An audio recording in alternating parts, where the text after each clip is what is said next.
Hello, అందరూ ఎలా ఉన్నారు?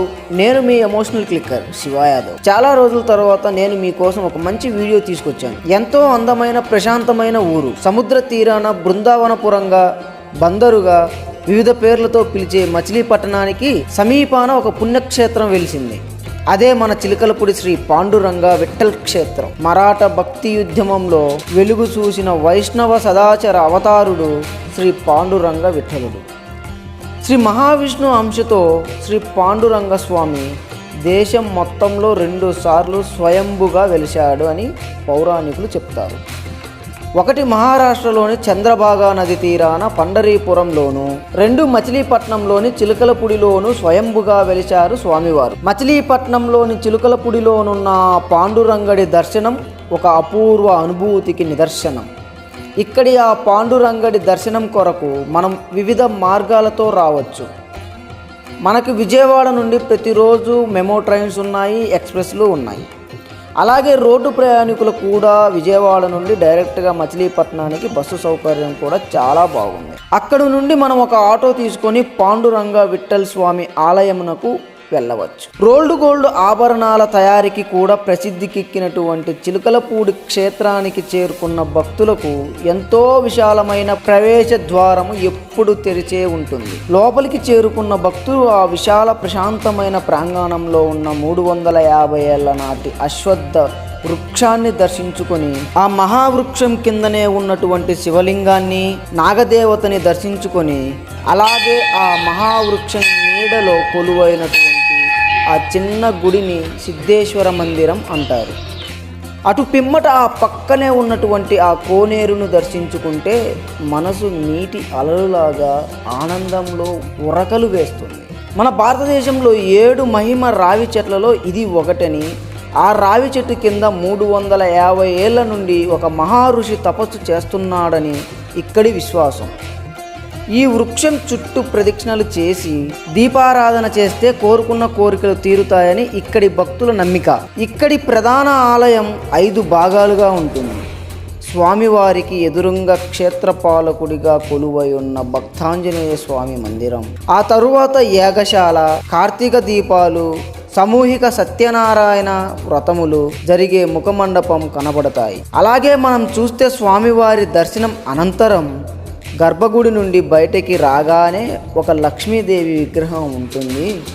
ఆ విగ్రహం చూస్తుంటే ఎంత చూడముచ్చటగా ఉందో. ఈ ఆలయ నిర్మాత భక్త నరసింహ గారి ప్రతిమలు, ఆయన విశ్రాంతి తీసుకున్న పడక, వారి సమాధి అన్ని భక్తుల దర్శనార్థం ఉంటాయి. హరే రామ రామ రామ హరే హరే, హరే కృష్ణ కృష్ణ కృష్ణ హరే హరే, హరే విఠల విఠల విఠల హరే హరే, పాహిమాం రక్షమాం అని కొలిచే భక్తులకు కనిపించే కృష్ణ శిలామూర్తి శ్రీ పాండురంగ స్వామి. ఇక్కడి స్వామివారు చూడనీకి చక్కగా నిలబడి తన 2 చేతులను తన నడుము మీద పెట్టుకొని ఉంటాడు.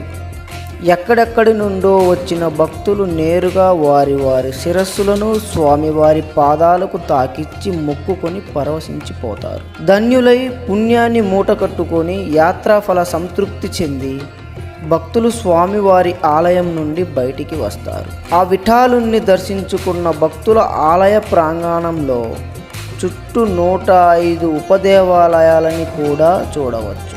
మెయిన్ ఆలయానికి రైట్ సైడ్ అనగా కుడివైపున అభయ ఆంజనేయుణ్ణి, శ్రీదేవి భూదేవి సమేతంగా శ్రీ వెంకటేశ్వర స్వామిని పూజిస్తారు. అదేవిధంగా ఎడమవైపు ఉన్న రాధా రుక్మిణి సత్యభామ సమేత అష్టలక్ష్మి మందిరాలని చూడకుండా ఏ భక్తుడు ఇక్కడి నుండి వెళ్ళడు. శ్రీ షిరిడి సాయిబాబాని, భవానీదేవిని, పాండురంగడి భక్త శిఖామణులైన తుకారాం, మీరాబాయి, సఖూబాయి ఇతర భక్తుల మందిరాలను దర్శించి పునీతులైనమని సంతోషితులైతారు భక్తులు. ఇక్కడ సహస్రలింగాల మండపం పరమ వైభవంగా నెలకొల్పబడింది.